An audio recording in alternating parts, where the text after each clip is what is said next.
4 దశాబ్దాల రాజకీయాల్లో మచ్చలేని కుటుంబంపై కబ్జా ఆరోపణలు మానుకోవాలని ఎన్ఎండి ఫిరోజ్, ఎన్ఎండి ఖుద్దూస్ అన్నారు. నంద్యాలలో వైసీపీ నాయకులు తమ ఓటమిని జీర్ణించుకోలేకనే మైనార్టీ వర్గానికి చెందిన ఫరూక్పై అవినీతి, కబ్జాల ఆరోపణలతో అక్కసు వెళ్లగక్కుతున్నారన్నారు.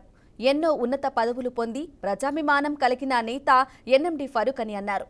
మచ్చలేని నాయకుడిపై 58 కోట్ల విలువైన భూమిని కొట్టేసేందుకు విశ్వ ప్రయత్నాలు చేస్తున్నారని ఆరోపణలు చేయటం విచారకరమని ఎన్ఎండి ఫిరోజ్, ఎన్ఎండి ఖుద్దూస్ తెలిపారు.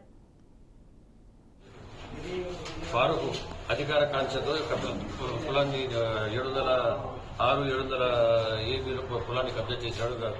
బాల వెంకటరావు యాక్చువల్గా సాక్షి పేపర్లో ఏం రాసేదంతా వాస్తవం ఏమిటంటే ఆ స్థలం అంటే 700AB, 706A9 ఆ స్థలం మా పూర్వీకులది, మా కుటుంబ ఆస్తి.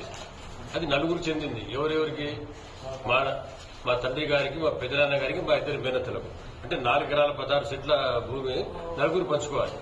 అది కానీ మా మేనత్త వారసులు తమకు చెందిన భూమిని వాళ్ళు పంచుకోవడమే కాకుండా సర్వే నెంబర్ బేస్ చేసుకుని ఈ మాకు చెందిన పొలాన్ని ఈ బాల వెంకటనారాయణ ఇంకొక వైశ్య ప్రముఖునికి అమ్మడం జరిగింది. ఇది ఇల్లీగల్. ఎందుకంటే దాదాపు అక్కడ 8 డాక్యుమెంట్లు పుట్టినాయి. ఇప్పుడు హద్దులు ఇంపార్టెంట్ ఏదైనా కానీ. ఇప్పుడు తూర్పు పడమర ఇప్పుడు మారం. సర్వే నెంబర్లు ఎప్పుడు వచ్చినాయి? ఎప్పుడు పుట్టినాయి సర్వే నెంబర్లు? తూర్పు పడమర, ఉత్తర దక్షిణం ఎప్పుడు మారాలే. కానీ తూర్పు పడమరల ప్రకారంగా హద్దుల ప్రకారం మేము పంచుకున్న ఆస్తి నలుగురు.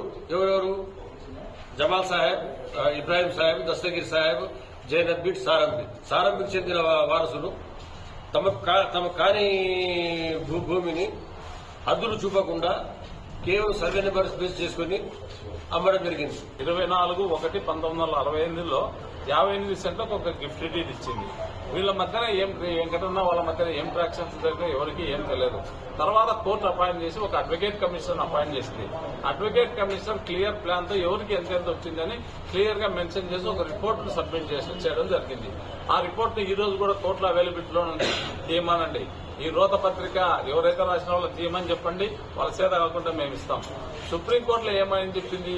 వాళ్ళు వేసిన ప్లేంట్ ను రిజెక్ట్ చేసింది. రిజెక్ట్ అంటే వాళ్ళ పరం అయినట్టు కాదు.